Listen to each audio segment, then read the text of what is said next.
this is very exciting. This was one of the greatest moments in the history of U.S. sports. I wouldn't say maybe for other countries they weren't so thrilled, but for U.S. sports. And we have a very exciting team of champions standing behind me. Mr. Attorney, could you read what we're doing right now? And Yes, sir. Get it done. This is H.R. 452, the Miracle on Ice bill. The United States Congress has authorized 3 medals to be struck commemorating the historic victory of the United States men's hockey team in 1980 at the Lake Placid Olympics, where they obviously defeated the Russians in the Soviet Union, in the famous Miracle on Ice hockey game. This will serve as a fitting commemoration of that incredible achievement, and will hopefully be a lasting memorial of that achievement going forward. This was an amazing event. Pretty big, I mean, I don't know, there were some other upsets in the world. I haven't noticed them getting any of these. The only ones. That's great. We don't use auto pens here. It's a great achievement. Okay, wait a minute. There you go, Mike. Take that. Thank you, sir.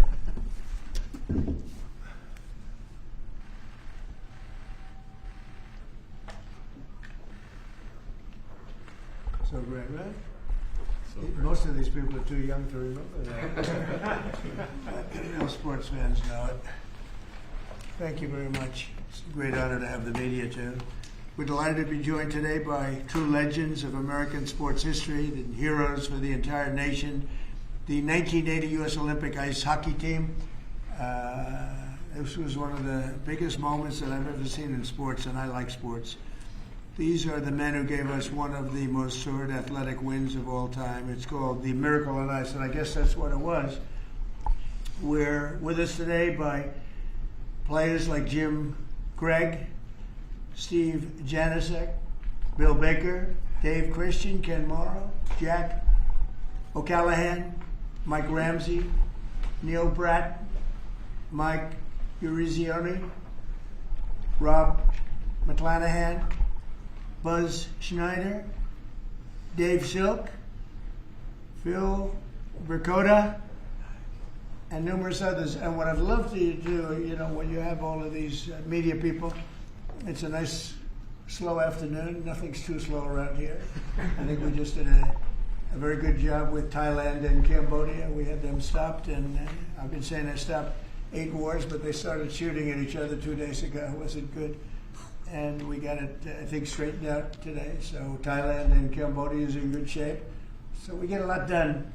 8 wars. Nobody's ever stopped 8 wars. We have 1 more to go.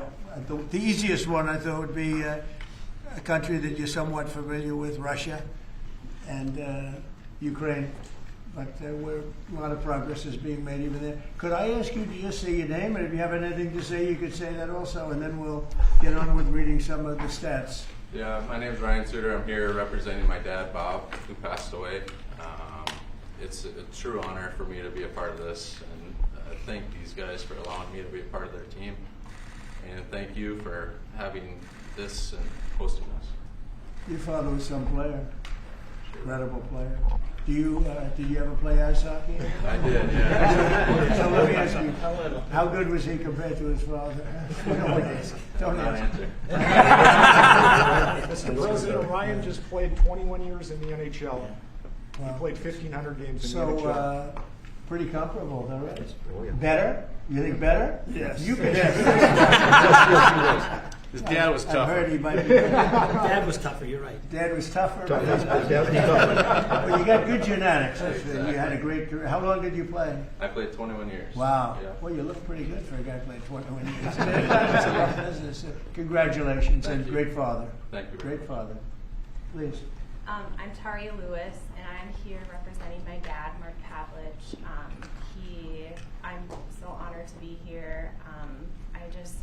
I'm at a loss for words, to be honest. Like, I can't believe this is real. And I want to say to you, President Trump, I know so many people from Duluth, Minnesota that love you. And thank you. Thank you for having us here. Thank you. So, yeah, And you had a great father, thank you so a much. great player. So I'll miss you. Thank you very much. Very good. Very good. Serious. Thank you very much. Thank you for being here. Please, go ahead. I'm Ken Morrow. An Yeah. honor to meet you, Mr. President. Yeah. What a great win for our country, and if people don't remember, that's where the USA chant started in Lake Placid. That's right. Yeah. I tried to take credit for that. you had to bring that up, didn't you? That's the end of that. That's all right. Thank you very much. Hi, I'm Jim Craig, and it's an honor to be here. I'm so proud of all my teammates and what we were able to accomplish for our country. And when you get a chance to represent your country, whether it's in the military or a sport, and you do something really special like my team did, and then be recognized many years later. So, Mr. President, I want to thank you for your courage that you show the country every single day, Thank you. and for making our country safe again. Thank you. Yeah, we're doing that. I appreciate that very much. I didn't know you were on that team. Was Cash on the team? I was the trainer. I was a trainer. Great. Thank you for being here. He's doing a great job. Too. Thank you, Cash, very much. Buzz Schneider, Mr. President, thanks for having us here. Thanks, Congressman Stauber, for writing legislation with Elise Smock and Tom Emmer. It's a privilege to be here, and we accomplished a wonderful thing. And I will say that I got 19 beautiful people I did it with. It was awesome. All good, solid people. Thank you. Thanks again. They are. So you have to be solid. Thank you. Please. Hi, I'm Neil Broughton from Minnesota. Thank you, Mr. Trump. It's an honor. You're celebrating us, and I can't believe I'm even here. This is incredible. It's an amazing office. It's unbelievable. Everybody that comes here, the biggest people in the world, they come into this place and they go, wow, it's the Oval Office. It's the most important office anywhere in the world, not even close. Thank you very much. Mr. President, Michael Ruzioni, on behalf of the team, we have a replica Wow. hat that we wore at the opening ceremonies in Lake Placid. Thank you. We'd like you to have that. And more importantly, I don't think words can explain how proud we are for what you've done for our team. Thank you. Thank you very much. Let's see, what do I do with that strap? There you go. Now we can take a picture. Yes, you got to take a picture. You remember a certain governor in Massachusetts when they put that helmet on? That was not good. Michael did practice. Yep. They put that helmet on. That was the end of his political career. Okay. But the honor that you bestowed upon our team is something that's incredible. Thank you very much. Thank you. Well, I feel it. Thank you. Mr. President, hello, I'm Jack O'Callahan from Hey, Charlestown, Jack. Mass. And I grew up on the battlefield of where the Battle of Bunker Hill was fought. And that's where it all started. And thank you so much for having us here. We're a bunch of proud Americans, and we're thrilled to be in your presence, sir. Thank you very much. I'm thrilled to be with you guys. Winners, champions. Mr. President, my name is Dave Silk, and Yeah. like Jack said, I'm a proud American. Thank you for having us here, and thank you to all that put this on for us. Well, Thank you. I'm honored to be here. Thank you, fellas. It's really nice. Thank you. Mr. President, Bill Baker. I'm from Minnesota. I know that right now that doesn't ring very well. Hopefully we can get that turned around. Do we have And, Somalians in the any Somalians in the team? I don't think so. Ilyan Omar. The pride we felt in 1980 was Yes. incredible, and we are starting to feel that again thanks to your leadership. Thank you very much. Well, you know, Minnesota's a great place, and this is a great leader right here Sure from is. Minnesota. He loves it. Not happy with what's going on up there, and I think he'll take care of that situation. We're all with you. With your help. No, you have my help. What's happening up there is a disgrace. It's a disgrace. Billions of dollars have been stolen. Billions sent back to Somalia. And Tom can solve that problem better than anybody. And you have the go-ahead, right? Yes, sir. Thank you very much. Thank you. What do you think of this team? This is the team that set the whole tone for this country back in 1980.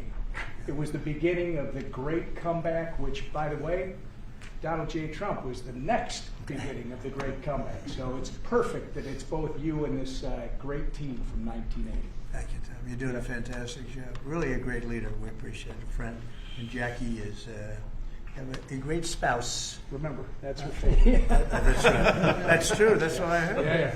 And Elise, everybody knows Elise. She's doing phenomenally well. A really tremendous congresswoman, and she's running for a little position called governor of New York, and she's got a hell of a shot at it. That's all I can see. I see polls that look very good, and we we could use you in New York. She's got a little competition and with a very good Republican, but she's a great Republican. So we'll see what happens, but Elise is respected by everybody, and we appreciate it. Thank you so much, Mr. President. Thank you. And as the representative for Lake Placid, this is so meaningful to my constituents. And we are home of the Miracle on Ice, and it's wonderful to be here with these teammates who just stood so proudly for Team USA. Thank you. Thank you, Elise. Thank you. Please. My name is Dan Brooks. I'm the son of Coach Herb Brooks. It's an honor to be here, Mr. President. My dad, he believed. He believed in the American hockey player. He believed in his country. He loved this team. He loved his country. I wish he was here, but it's an honor for me to represent him. So thank you for having me. Well, your father was a great guy. I knew him a little bit, and he was an amazing coach. What he did was just incredible. He was tough, but fair. He was tough? Was he tough on you? Yeah. I lived with him for 20 years. But good. I would say my father was tough too. My father was tough, but good. Yeah. All right? They were good people. Thank you very much. It was an honor to be his son. Thank you very much. Thank you. He'd be very proud of you right now. Robert Flanagan from Minnesota. I'm just echoing everybody else's words. It's an honor to be here, and it's an honor to be a teammate of this great team. It's all about we, and we're great teammates. Yeah, that was really a perfect case of it. Yep. That team was a perfect case. Please. I'm honored to be here. I'm representing my brother Mark, who died in 2024. I know he's looking down with a big smile on his face. Great player. Yeah, and I'm sure I am honored, and I know he would be too. Thank you very much. Thank you. Mr. Trump, Dave Christian from Laurel, Minnesota, Hockeytown, USA. Is it still? Is it? It still is. But it's a privilege and an honor to be here with the greatest teammates anyone could have. Thank you. Well stated. Great honor. Great job. Mr. President, Mike Ramsey. I'm also from Minnesota, and Minneapolis. It's not Hockeytown, Minnesota. It's an honor to be here with my teammates and you. This is awesome. That's great. Thank you. Great to have you. Thank you very much. Mr. President, Steve Januzak, also from Minnesota, White Bear Lake, Minnesota. Right. It's not as big as it sounds. I backed up Jimmy Craig and want to thank all you guys for the job that you did. Pleasure to be a part of this team. The luckiest guy in this team. Yeah. Without Jimmy a doubt. Craig was pretty good, right? I know goaltending, and he did an awesome job. Yeah. Pretty good. Yeah. That's great. Thank you very much. Thank Great you, honor. sir. Thank you. Wow, I didn't know he had to talk. What do you think, Phil?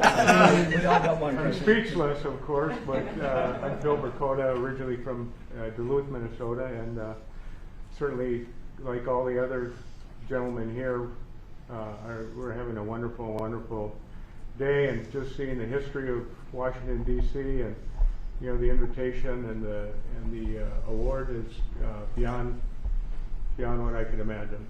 Well, it's an honor, and so many people from Minnesota. It's something. Huh? Good hockey blood, huh? Oh yeah. Yeah, so many people. A lot of the team. Congratulations. And Minnesota's going to be back, right? Better be Going to be back. Going to be back. You got a little bad governor up there, and a couple of little problems, but it's going to be back. And unbelievable people in Minnesota. 45 years ago, this tremendous group of collegiate players and amateurs faced overwhelming odds against the Soviet Union in Lake Placid Winter Olympics. They said it was the greatest team ever put together, the Soviet team. They weren't saying that about you, but you were damn good. They were saying that team was unbeatable. The same month, the USSR's hockey team had crushed our squad. They did an exhibition game of some kind, and it was not pretty, 10-3. And people were not even looking forward to this game, fellas, I hate to tell you. They liked it. That last 10 minutes were not fun. The Soviets had not lost an Olympic game since 1968, and they were coming off a 4 straight gold record, gold medals. In 64, they won the gold, 68, 72, and 76. Other than that, they weren't that good, right? They were great. And this was supposed to be the best team that they ever had. So it wasn't looking too sharp for our great champions behind me. As one American sports writer put it at the time, the whole world expected the Soviets to win, quote, unless the ice melts. So that wasn't a very good statement. But then it began. Despite the long odds, the Team USA blazed through the group stage, meaning other countries went through them pretty easily, advancing to a long-awaited rematch against the USSR. 3 times we went down by a goal. For most of the game, they were down by a goal 3 times, and then remarkable players put America back on top where we always wanted to be. Buzz Schneider, he scored the opening goal, and a slap shot from 50 feet. That's a big slap shot. That's a hell of a How the hell did that happen? Was there a goal? I thought they had a good goal. They did have a good goalie. The pass came across the ice. I caught it going the other way. And Just happened, right? Yep, shot his Miracle, legs. they call it. Remember that? I'm not sure. That's a long one. Yep. That does Good one, though. how often does a 50-foot shot go in? Not too much, huh? That one. When you have a little extra power, you're strong. You were a strong guy. That's something. That puck was hit. We have a puck here. Does this mean anything, or is this something they just gave us? I gave the FCI hockey pucks to the Well, team. that's good. I'll put it here on top of a piece of gold. In the second period, Jim Craig withstood a barrage of shots on goal and kept the dream alive. That's the guy, right? And then after a goal from team captain Mike Eruzione, who's a fantastic guy, and I know him from outside of hockey, we play golf. We were in a golf team together, and we happened to win, right? We did, sir. We won. Yes, we did. I liked my partner very much. But he put us up 4-3 midway through the third. These fighters held on to the longest 10 minutes of their lives. They call it the longest, most horrendous, scariest 10 minutes. Is that true? Absolutely. Because you couldn't believe that you were there, right? And they're leading by 1, and they got 10 minutes, and just please. Anybody pray? Were you praying? Doing everything. Did you have time to pray? I don't think you had a lot of time. You just had to go out and play. They're religious guys, but they didn't have a lot of time to pray. They were out there. But to win one of the greatest comebacks in sports history really was amazing. The observers in the arena noted it was the first time in his life that he heard the chant USA, USA, USA, which I don't like hearing because I tell people that had to do with Trump in 2016, slightly after your big win, but no longer. That's the end of that, right? I can't use that one anymore. But I do remember them doing that exactly. For a long time they were doing that. This team united us and they inspired us. The United States was like brought to a level of sports that they've never seen. And they brought us Olympic glory that we celebrate to this day. Nobody thought it was possible. It really shows that, anything's possible. Nobody thought that one was possible. But I want to congratulate you all, and now I'd like to invite Mike to say a few words, and then Congressman Stauber, who introduced, and then we're going to speak from a couple of other people. And I have to tell you, our leader, I have to say that Emmer is a very special leader, and I want you to maybe wrap it up and say something on behalf of your great state in particular, the country, but your great state in particular, okay? So let's go, Mike. Yes, again, Mr. President, to reiterate what we've all talked about, this is an absolute incredible honor. I've said this before. When you put a USA jersey on, you're playing for your country. You're not playing for your state, your town, or your city. And what an honor it was for us to put that jersey on and accomplish what we accomplished. I've always said the gold medal is something that's incredible, but this is the frosting on the cake. To receive an award like this, an honor like this, maybe this is it, guys. I don't think there's anything else we can get. There's nothing else. This is just incredible. There's nothing else. No, this is it, and thank you for making this happen. Great, thank you, Mike. Thank you. Pete? Yeah, right. Mr. President, thank you for signing this piece of legislation. I first want to say on behalf of Congress, I want to thank Lee Stefanik and Tom Emmer for being co-sponsors of this piece of legislation. I also want to thank my staff. Ali Esau in my office did a tremendous job getting this, to be able to pass the House and the Senate. I want to thank my staff. And Mr. President, it was 45 years ago, Friday, February 22nd, 1980, that the game of hockey changed. It was a 5 p.m. game. It was tape delayed. Those of us that were hockey players back then, this was a game changer. We couldn't find that USA jersey anywhere. It was sold out wherever it was. And so I'm very proud to have led this, and I would be remiss if I didn't introduce my younger brother Rob, who was he was a gold medal coach for the 2018 Women's Olympic gold medal team in Pyeongchang, and Robbie's right over there. Hi, Rob. Nice seeing you. So, Mr. President, I will just say that I'm in awe of these hockey heroes, and as we move forward, they changed the game of hockey. It was a powerful, dominant performance that this country needed. They beat the powerhouse Soviets, and as you know, you're continuing to do that today, and this was a great start of it. And for me, I'm very just privileged and proud to stand with these Olympic heroes that literally changed a nation and gave us the strength that we needed at the time our nation needed it. And to know these men here, they're humble, the humility is through the roof. And I just want to thank you for signing this. This means a lot to me personally, but it means more to the team. When I talked to them this afternoon, as Mike just said, it's the cherry on top of what they did for this country. And thank you for signing it, and I appreciate it. Well, we love it, and he was a really great hockey player too. So let me ask you a question: was your brother in this category of hockey player, or slightly less? You want to answer that? he was smart. He was better than He was better than me. Robbie was a goaltender in the National Hockey League as well. So wow, that's pretty good. He was much better than me. That's a lot of good genetics in this whole thing. But you were a hell of a player too. Thank you, Mr. President. Thank you, Pete. So we're gonna, Mr. President, we would like to do one more thing. Sure. Take a photo with our hats off. Yes. Okay, let's go.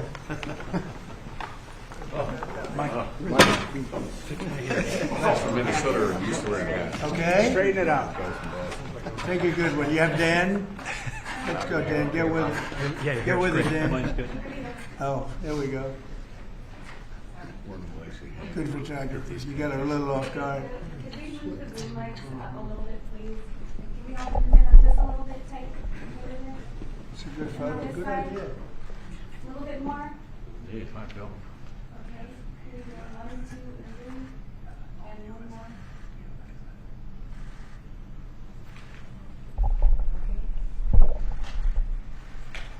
So we're going to finish up with Tom Emmer, and he's been just a fantastic congressman, leader, person from Minnesota. Loves that state. Boy, do you love that state, and they love you equally as much. Please.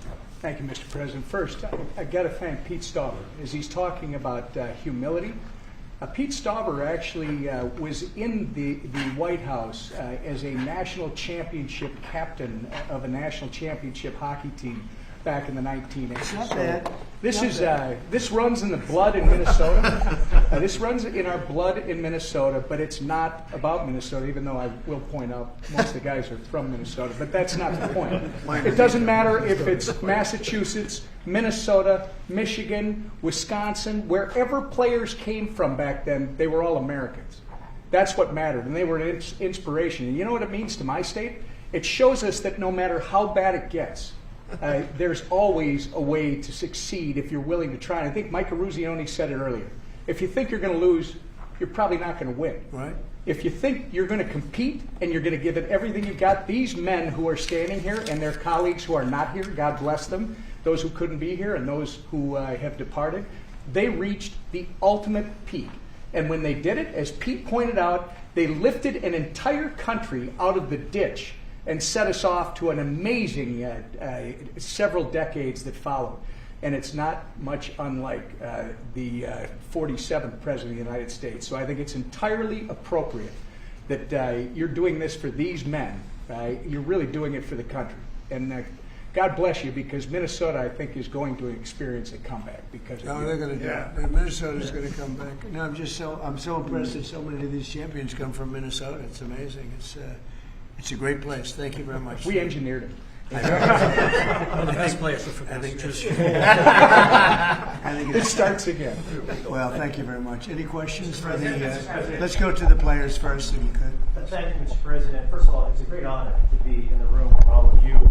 I remember this game, and it had a huge impact on me. You're heroes of mine, and it's really an honor to be in this room. Mike Eruzione, I have to ask you a question. What did it mean? I realize it was the semifinal game, but what did it mean to you at the time to beat the Soviets, to beat the Soviet Union? Well, at the time, it gave us an opportunity to play for a gold medal. People always talk about the Soviet game, and I know how important the Soviet game was from a political standpoint. We didn't know it at the time, we knew it after. But if we don't beat Finland, we're not having this conversation today. We're not here. As great as the Soviet victory was, and it was an incredible victory, but if we lose to Finland, it would have been, God, if you only could have beat Finland. What was the score? 4-2. We were losing 2-1 going into the third period. That would have been a down. So we're not having this conversation. You are not inviting us to the White House. We are not receiving this honor if we don't beat Finland. So I think it speaks volumes of the team and the team that I played on to come back after such a great victory. We were ready to play Finland on Sunday. And I think, again, a tribute to the team and the type of players that we had. So years later, 45 years later, we realize how important that victory was against the Soviets. But I think a lot of us take great pride in knowing that we closed the deal by beating Finland. If you didn't win that final game, we're not here. Nobody would. We wouldn't have played golf. You wouldn't be here. I would not have invited you. I would have said, gold medals. Yeah, what happened to Finland? Mike would be driving Uber.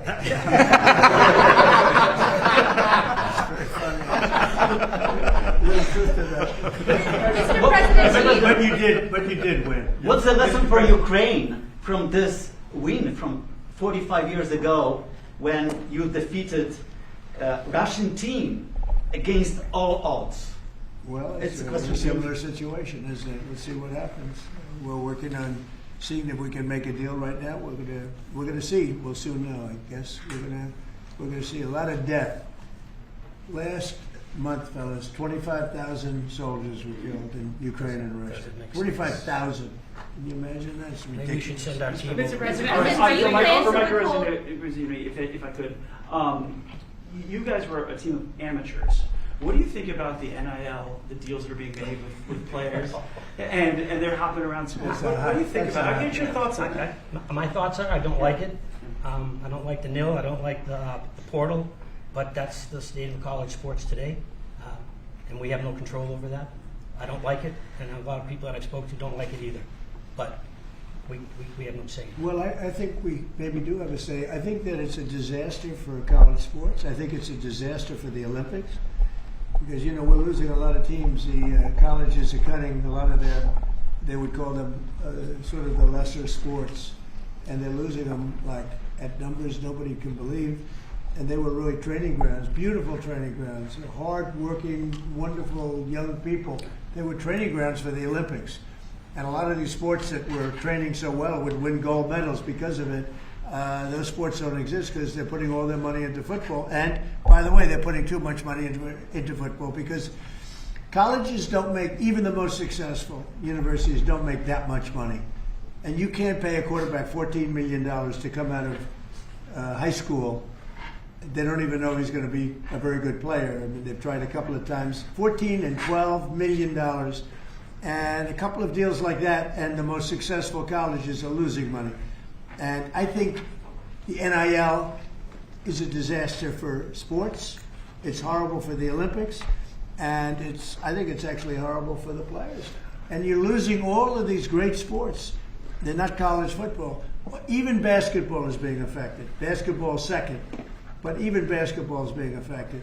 They're putting all of their money in. And I know something about it. They will not be able to stop. You're going to have a college president. I'm telling you, sir, we give a guard $7 million. We're going to win the national championship. And they'll give them $7 and they won't win it.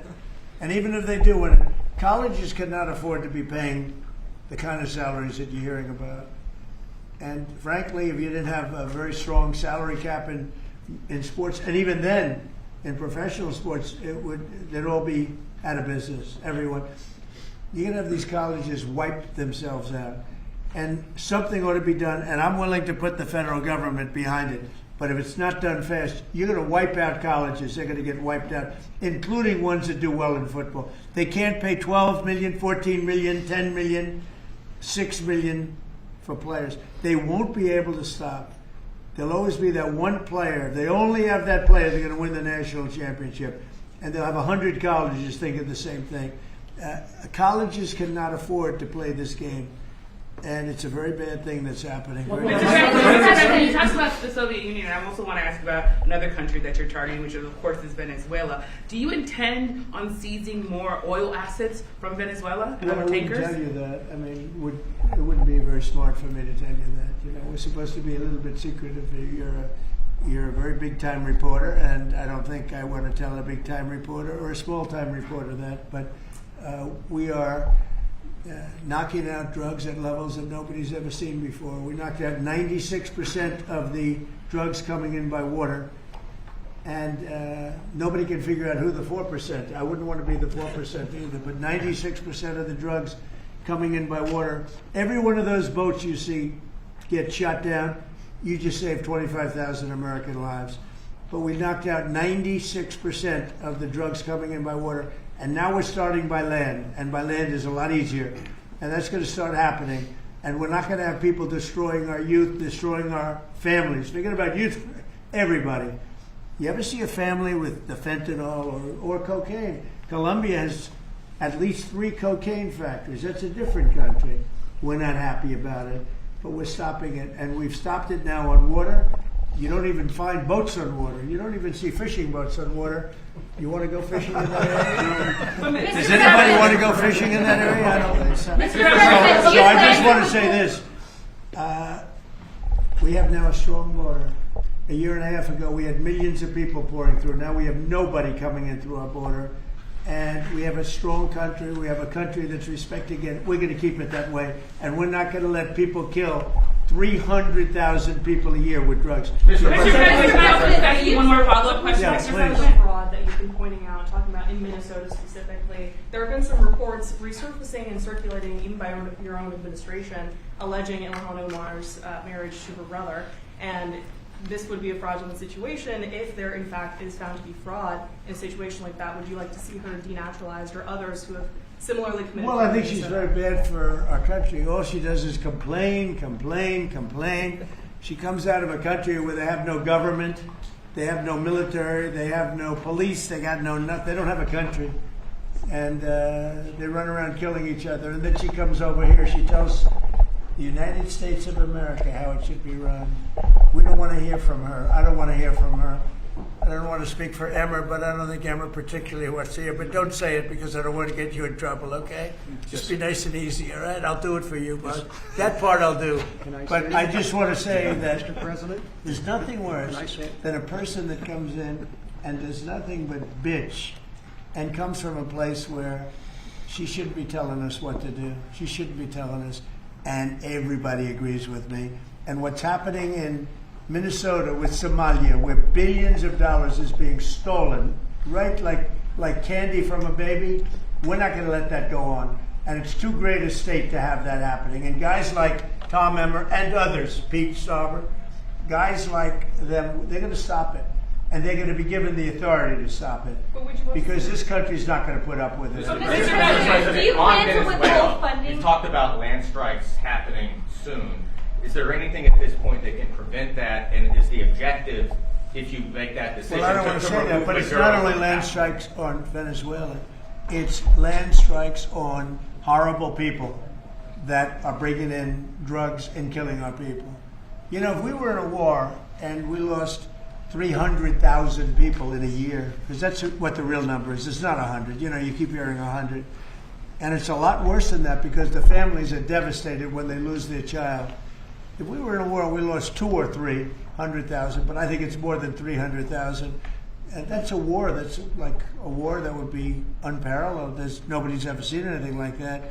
And that's what's happening. So it doesn't necessarily have to be in Venezuela. It's people that are bringing in drugs to our country are targets. At the end of this year, those extended Obamacare subsidies expire.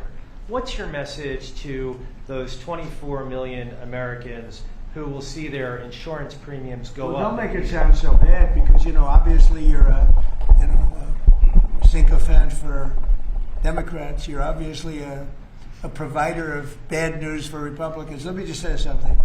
The Republicans, I think I can speak for Tom and most other people. I think what most Republicans want to see is what I want to see. And I leave it to them, and hopefully they're going to put great legislation on this desk right here. We want to see all of the money that's been squandered and given to insurance companies, because Obamacare is horrible health insurance. It's far too expensive, and it always has been. But what it really is a way of making insurance companies rich. We want the money not to be paid at all to insurance companies. Insurance companies have gone up 1,700% over a short, meaning the stock, 1,700% over a short period of time. And they've taken in hundreds of billions and even trillions of dollars. And we want the money to go to the people. They'll go in the form of a insurance account, healthcare account, or any other form that we can create. We have a lot of different forms. We want to give the money to the people and let the people buy their own great healthcare. And they'll save a lot of money, and it'll be great. Now, the problem we have is that the Republicans are not at all controlled by the insurance companies. But you know who is? The Democrats.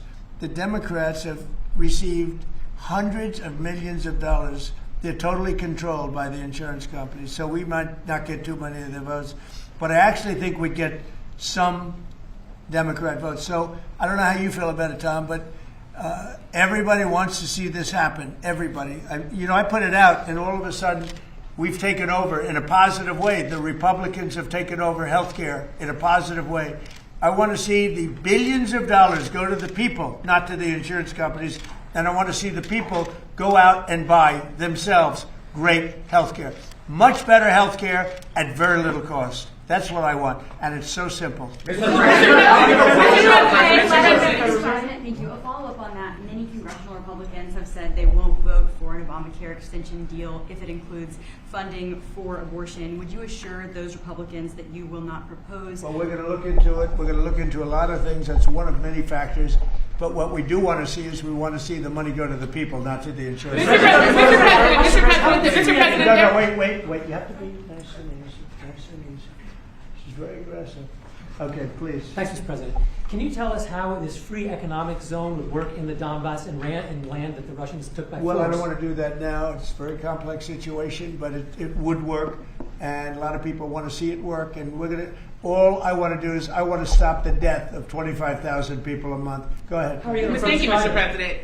There were new Epstein photos released today showing you and also Bill Clinton, Steve Bannon.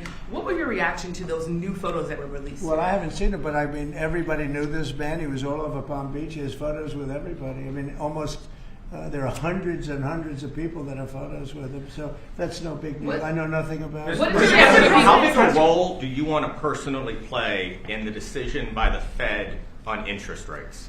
Well, I've made a lot of money. I've been very successful, and I think my role should be at least that of a recommending. They don't have to follow what I say, but we're going to be choosing a new Fed person in the pretty near future. But they went out, they went out with 71 different people, all economists and Trump. I was 71.